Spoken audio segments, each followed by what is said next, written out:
नमस्कार दोस्तों, स्वागत करता हूं आप सभी का आपके अपने चैनल एक्सीलेंट गुरुकुल में। आज हम देखेंगे बहुपद। क्लास 10 में जो परिवर्तन हुआ है, 30% जो सिलेबस कम हुआ है, उसके हिसाब से हम आपको तैयारी करवाने जा रहे हैं। तो सबसे पहले हम देखते हैं बहुपद। बहुपद क्या होता है? बहुपद देखिए, एक ही चर वाले व्यंजक को हम बहुपद कहते हैं। ठीक। और इनकी घातें जो होती हैं वो पूर्णांक होती हैं। अब ये चर क्या होता है? तो देखिए, चर में एक्स वाई जेड ये सब संख्या आती हैं, जिन संख्याओं का मान परिवर्तित होता रहता है। चर माने चलनशील इनका मान रहता है।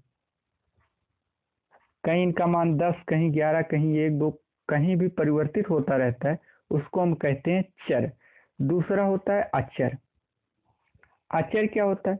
अचर में 1, 2, 3, 4 डैश डैश डैश ये सारी संख्याएं आती हैं, जिनका मान कभी भी परिवर्तित नहीं होता है, उस सब अचर कहलाती हैं। ठीक। उसके बाद देखो, एक ही चर वाले व्यंजक को बहुपद कहते हैं। अब सवाल आपके दिमाग में आता होगा, ये व्यंजक क्या होता है? तो व्यंजक व्यंजक होता है चर अचर। चर अचर हमने आपको बताया, चर अचर राशियों के योग, अंतर, गुणन और भाजन से बने पद या समूह को हम व्यंजक कहते हैं। अब जैसे x+8 है ना, ये चर है, इसका मान परिवर्तित होता रहता है, ये एक अचर है। कोई भी संख्या, जैसे मान लीजिए आप x+10 भी रख दिए, तो ये चर है, ये अचर है। अचर जो संख्या होती है, इनका मान नियत रहता है, कांस्टेंट रहता है, लेकिन इसका मान परिवर्तित होता रहता है। ठीक। तो फिर से एक बार देख लेते हैं, अब आपको पूरा समझ में आ जाएगा। एक ही चर वाले व्यंजक को बहुपद कहते हैं तथा इनकी घातें पूर्णांक होती हैं।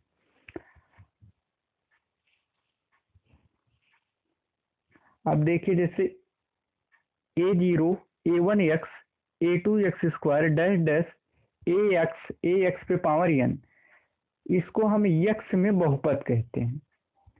जहां a1 a0 a1 a2 dash dash a1 को बहुपद का गुणांक कहते हैं। जैसे अगर इसको हम x के चर में बहुपद कहेंगे, तो ये हमारा बहुपद का गुणांक हुआ।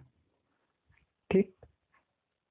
अब जैसे देखिए, कुछ संख्याएं दी हुई हैं, ये बहुपद हैं कि नहीं है, तो इसको हम कैसे देखेंगे? इसमें x, जैसे मान लीजिए 26 है, तो 26 में अगर ये x के पद में बहुपद हैं कि नहीं, तो इस तरीके से आप देखेंगे तो कहेंगे इसमें x आया नहीं है, तो ये बहुपद नहीं है। लेकिन इसमें x पे पावर 0 है, क्योंकि जब भी हम किसी भी संख्या के पावर 0 करते हैं तो उसका मान 1 होता है। और ये 26 है, 26 में अगर हम 1 का गुणा करते हैं तो 26 ही आता है। मतलब कि इसमें 1 छुपा हुआ है, x पे पावर 0 छिपा हुआ है, इसलिए ये सब बहुपद हैं। तो इस तरह से 26, 1, 4, -7 ये सब बहुपद हैं, लेकिन ये बहुपद नहीं है। अब कैसे ये बहुपद नहीं है? जैसे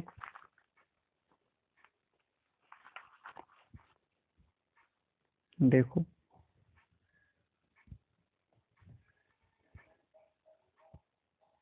अब ये जो है, ये रूट में आया हुआ है, तो इसका मान हमेशा पूर्णांक में होना चाहिए, रूट में नहीं होना चाहिए, इसलिए ये बहुपद नहीं है। अब देखो, इसको जब आप ऊपर ले जाओगे तो ये माइनस, जैसे 5x² माइनस हो जाएगा, और इसकी घात कभी भी माइनस नहीं होनी चाहिए, हमेशा क्या पूर्णांक होनी चाहिए, पूर्णांक होनी चाहिए। इसलिए ये बहुपद नहीं है। मैं आशा करता हूं आप सभी को बहुपद क्या होता है ये समझ में आ गया होगा। अब आगे देखते हैं बहुपद के प्रकार।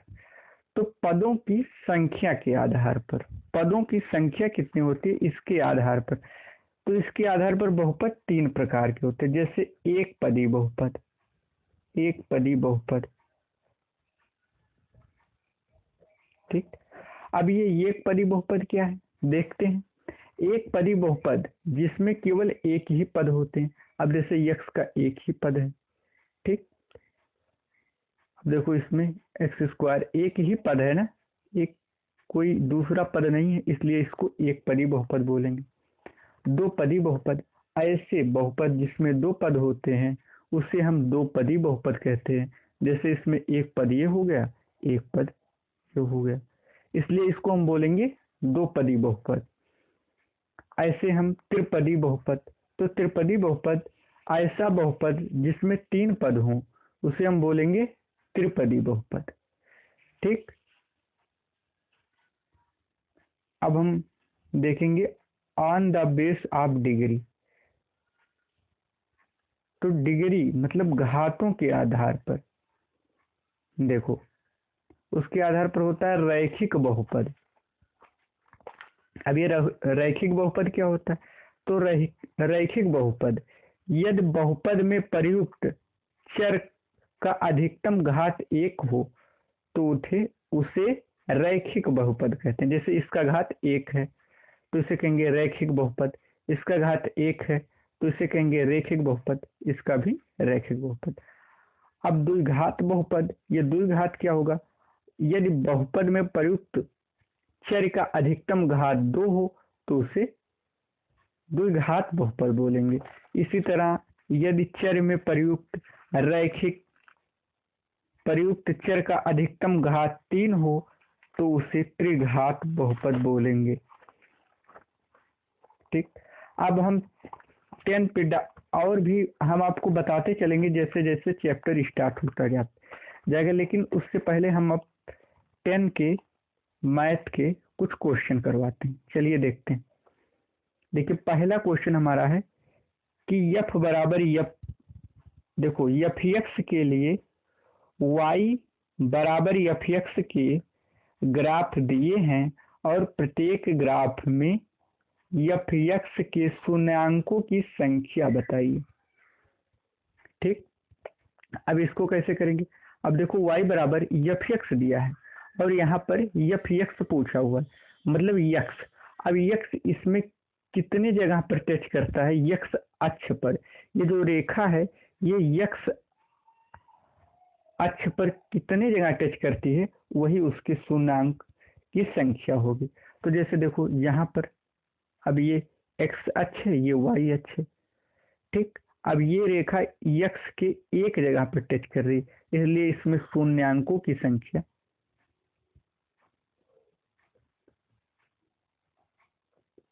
बराबर एक होगी।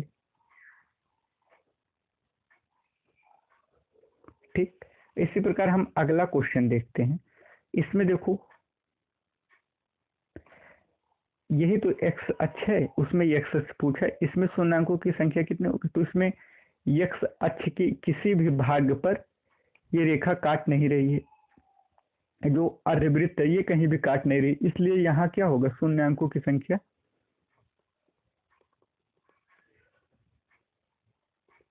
बराबर 0। ठीक, इसी प्रकार हमारा तीसरा क्वेश्चन है इस तरीके। अब ये बताइए ये इसमें शून्यांकों की संख्या कितनी होगी,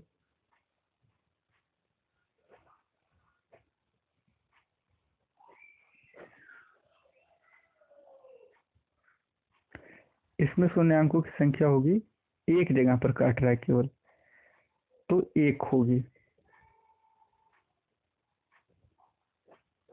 ठीक, 4 वाले क्वेश्चन में देख रहे हैं।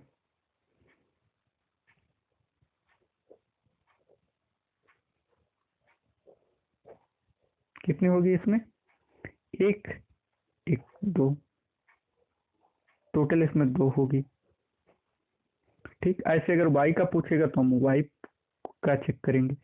इसमें कितनी होगी, क्वेश्चन नंबर 5 में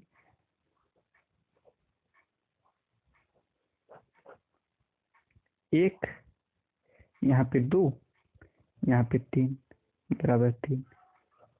मैं उम्मीद करता हूँ ये सेशन आपको बहुत ही पसंद आया होगा। अगर आपको पसंद आया तो आप इसे लाइक करिए और शेयर करिए। आप जितने जल्दी ज़्यादा से ज़्यादा लोग जुड़ेंगे उतने जल्दी हम सारे क्लास एक साथ स्टार्ट कर देंगे। तब तक के लिए नमस्कार।